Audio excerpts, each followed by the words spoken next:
Hello friends, welcome again to my channel कहानियाँ अजब गजब। तो फिर से ले आया हूँ फ्रेंड्स आप सब लोगों के लिए एक नई और यूनिक स्टोरी। और स्टोरी का नाम है एक्साइटिंग एनकाउंटर्स और ये सेकंड चैप्टर है टाइगर्स फॉर डिनर का। एंड अगेन फ्रेंड्स, इस स्टोरी को भी लिखा है सर रस्किन बॉन्ड ने। So without wasting any time, let's start with exciting encounters. फिर एक दिन मैंने देखा कि महमूद रसोई घर में तंदूरी चाप बना रहा था।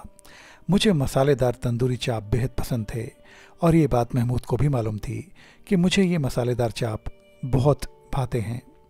उसने मेरे लिए पहले से ये एक रखी हुई थी, दोपहर के खाने से पहले कुछ हल्का फुल्का स्वाद, बस और कुछ भी नहीं। मैंने चाप का आनंद लेते लेते महमूद से पूछा, सर जिम कॉर्बेट की पसंदीदा डिश कौन सी थी महमूद, कुछ बताओगे? हाँ बाबा, मुझे याद है। उन्हें बतखें बेहद पसंद थी, खासकर तंदूरी बतखें। वह झील पर से उड़ती जंगल की तरफ, तब वह उन्हें अपनी बंदूक का निशाना बनाते। ये झील क्या होती है महमूद? बाबा, एक छोटा सा पानी का तालाब, घने जंगल के बीचों बीच, बेहद रोमांचक जगह। और वह इतनी गहरी होती है कि बस आपकी टांगें घुटनों तक ही डूबती हैं। आप उसमें आराम से चल सकते हो। बहुत तरह के पक्षी सर्दियों में उस झील पर आते हैं और सर्दियों में वहाँ अलग अलग तरह के पक्षियों की प्रजातियाँ आती रहती हैं। बत्तख, बटेर, तीतर, बगले इत्यादि होते हैं।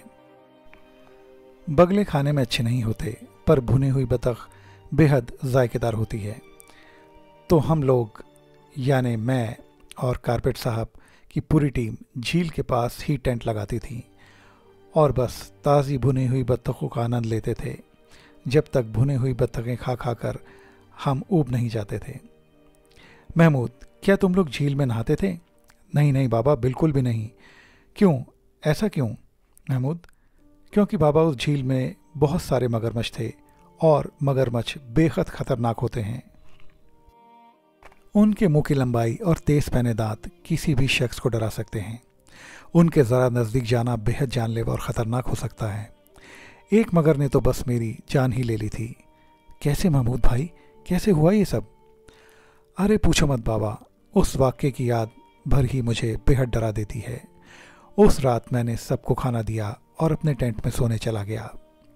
उस रात गर्मी और उमस काफ़ी थी और मैं ठीक से सो नहीं पा रहा था। और इसी गर्मी का फ़ायदा उठाकर झील से वो ख़तरनाक परेशान कर देने वाले मच्छर अब मुझे बुरी तरह काटने लगे थे। मैंने अपना बिस्तर टेंट से बाहर निकाला, जिससे ठंडी हवा उन मच्छरों को भगा दे। थोड़ी देर बाद ठंडी हवा की वजह से वह इधर उधर हो गए और मुझे अपनी चादर में जल्द ही नींद ने आ घेरा। सुबह अंधेरे तड़के ही मुझे लगा कि मेरा बिस्तर हिल रहा है और बुरी तरह इधर से उधर झूल रहा है। मैं अब अच्छी तरह जाग गया था। मैंने देखा कि मैं अपने बिस्तर पर हूँ और मेरा बिस्तर एक मगरमच्छ के ऊपर है और वो मुझे नदी की तरफ लेता जा रहा है। मैंने चिल्लाकर तुरंत कारपेट साहब को आवाज़ लगाई। कारपेट साहब तुरंत अपने टेंट से बाहर निकले, अपनी बंदूक के साथ। अब भी सुबह होने में देरी थी और अंधेरा था। उन्हें भी सिर्फ मेरा बिस्तर हिलता हुआ और झील की तरफ जाते हुए दिखा। इससे पहले कि वो मेरा बिस्तर पूरी तरह से पानी में डूबता और वो मगरमच्छ मुझे अपना खाना बनाता, मैं तुरंत उस बिस्तर से कूदा और नदी के तट पर आ खड़ा हुआ और मदद के लिए चिल्लाया। कारपेट साहब ने मेरा चिल्लाना सुना और मुझे देखते ही उस पानी में चलते हुए बिस्तर पर गोली चलाई। मुझे ये नहीं मालूम कि गोली उस मगर को लगी या नहीं, मगर एक बड़ी आवाज़ हुई छपाक के साथ। मुझे लगा कि मगरमच्छ को शायद गोली लगी है। क्या महमूद, तुमने उस बिस्तर को फिर ढूंढना ज़रूरी नहीं समझा? नहीं बाबा, मैंने देखा था वो बिस्तर थोड़ी देर तक तैरा और फिर हमेशा के लिए पानी में डूब गया। फिर कॉर्बेट सर ने तुमसे क्या बोला? बाबा, वे बोले तुमने गज़ब की बहादुरी और दिमाग की तेज़ी दिखाई। मैंने किसी भी शख्स को इतनी लंबी छलांग लगाते हुए आज तक नहीं देखा जो काम तुमने कर दिया महमूद। तुम तो सच में एक हीरो हो महमूद। बहुत बहुत शुक्रिया बाबा। ये लो एक भुनी हुई मसालेदार मटन चॉप, अगर तुम्हें भूख है तो। हाँ मुझे भूख है, क्यों नहीं होगी महमूद, और वैसे भी अभी 1 घंटा है दोपहर के खाने में। पर अब महमूद, तुम कॉर्बेट सर के बारे में कुछ और बताओ। क्या उन्हें भी तुम्हारे हाथों का पका खाना पसंद था, जैसा कि मुझे? अरे हाँ बाबा, बिल्कुल, पर उनकी बहन थोड़ी नखरे वाली थी। वह अपनी बहन के साथ ही रहते थे। उन्होंने शादी जो नहीं करी थी। उनकी बहन ही पूरे घर का ख्याल रखती थी, किचन, लॉन्ड्री, सबका। तब नहीं, जब हम जंगल कैंप में होते थे, तब मैं पूरी तरह से खाना पकाने के लिए आज़ाद होता था। कारपेट साहब नखरे वाले नहीं थे। मेरे हाथ का खाना उन्हें बेहद पसंद था।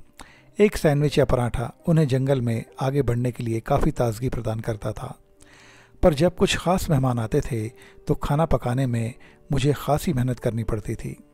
उदाहरण के लिए जनकपुर के महाराजा, जो खाने पीने में बेहद उस्ताद थे। वह अलग अलग तरह के व्यंजनों को खाना पसंद करते थे। सुबह के नाश्ते के बाद खाना, दोपहर के खाने के बाद भी खाना, रात्रि भोज के बाद और भी ज़्यादा खाना, खाना खाना और बस खाना खाते रहना, ये उनका शौक़ था। बस ऐसा लगता कि खाना खाने के अलावा उन्हें कोई काम था ही नहीं।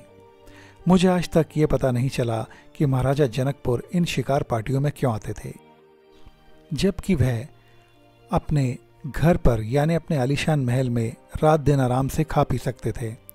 पर उन्हें एक शौक़ था, अपने महल की दीवारों पर भूसा भरे खतरनाक जानवरों के सिरों को टांगने का। और वैसे भी आप तब तक असली महान राजा नहीं कहलाते जब तक आपके महल की दीवारों पर भूसा भरे खतरनाक जानवरों के सर नहीं हो, जैसे शेर, बाघ, भालू, हिरन, भैंसा इत्यादि। महाराजा जनकपुर सारा दिन खा पी सकते थे, पर उन्हें यह भूसा भरे सिर चाहिए थे शान और शौकत के लिए। तब फिर उन्हें एक हाथी पर बंदूक के साथ बिठा दिया जाता, क्योंकि वह कोई अच्छे शिकारी तो थे नहीं।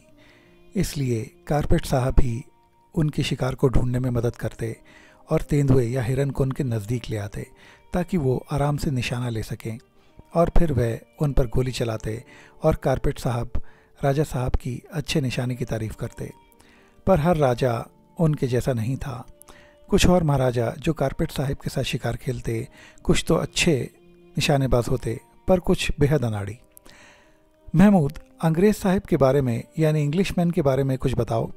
वो भी शिकार में अच्छे थे या बिल्कुल ख़राब? वो कौन से कम थे बाबा, उन्हें भी तो अपनी मर्दानगी साबित करनी होती थी, वह भी बाघ या तेंदुए को मारकर।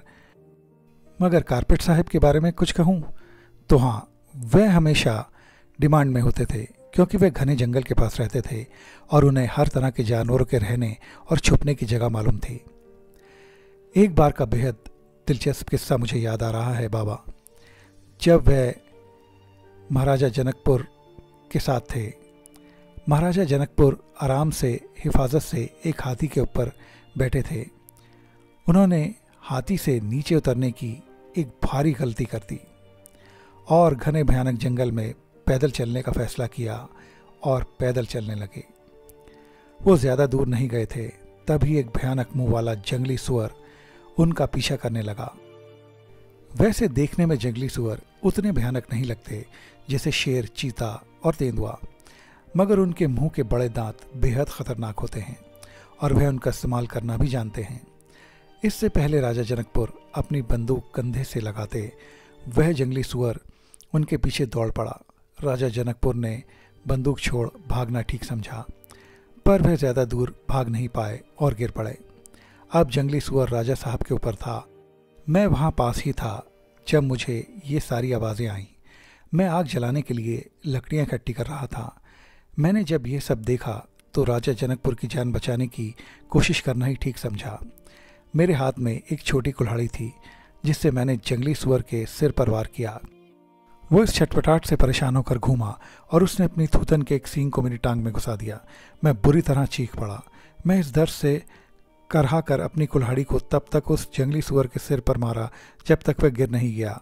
राजा जनकपुर वहाँ कहीं नहीं थे, उनका नामो निशान भी नहीं था। वह भाग खड़े हुए थे। जैसे ही राजा जनकपुर अपने कैंप में पहुंचे, उन्होंने अपने नौकरों को अपना अपना सामान बांधने को कहा और मुझे बिना शुक्रिया अदा किए ही वहाँ से भाग गए। महमूद, क्या तुम बुरी तरह घायल हुए थे? ज़्यादा नहीं बाबा, पर मैं कुछ दिनों तक चल फिर नहीं पाया। उस घाव को भरने में वक्त लग गया। मेरा नया मसालची आ गया था, पर उसके खाना पकाने का अंदाज किसी को भी पसंद नहीं आया। आधे से ज़्यादा मेहमान कैंप को बीच में ही छोड़कर चले गए। और ये देखो, उस घाव का निशान ये आज भी मौजूद है। महमूद ने अपना पजामा उठाकर मुझे ये गहरे घाव का निशान दिखाया अपनी दाहिनी टांग पर। अरे वाह महमूद, तुम तो हीरो हो, तुम्हें तो इनाम मिलना चाहिए। बाबा, मुझे मेरा इनाम मिल चुका है। वो क्या है महमूद? अरे बाबा, आपके लिए ये मटन चॉप तैयार करना और आपके लिए मज़ेदार खाना पकाना। और क्या? लीजिए एक भुनी हुई मसालेदार चॉप और इसका भी स्वाद लीजिए। और बिल्कुल डरिए मत, आपके माता पिता को कुछ पता नहीं चलेगा। थोड़ा सा इन चीज़ों का स्वाद लेना कोई बुरी बात नहीं। हा हा हा। तो फ्रेंड्स, ये थी story exciting encounters tigers for dinner से। ये स्टोरी आपको कैसी लगी प्लीज़ कमेंट करके ज़रूर बताइए। अगर अभी तक आपने मेरे चैनल को सब्सक्राइब नहीं किया है तो प्लीज़ मेरे चैनल को सब्सक्राइब कीजिए, लाइक शेयर और कमेंट करना भी ना भूलें और बेल आइकन भी ज़रूर प्रेस करें। मेरे और भी इंटरेस्टिंग वीडियोस आपको मेरे चैनल पर मिल जाएंगे, उन्हें भी अपने फ्रेंड्स और फैमिली के साथ ज़रूर एंजॉय कीजिए। मेरे चैनल पर बने रहने का आप सब लोगों का बहुत बहुत शुक्रिया। तो फ्रेंड्स, मिलते हैं मेरी अगली इंटरेस्टिंग स्टोरी में, जो कि होगी टाइगर्स फॉर डिनर सीरीज से। तो तब तक के लिए बाय बाय।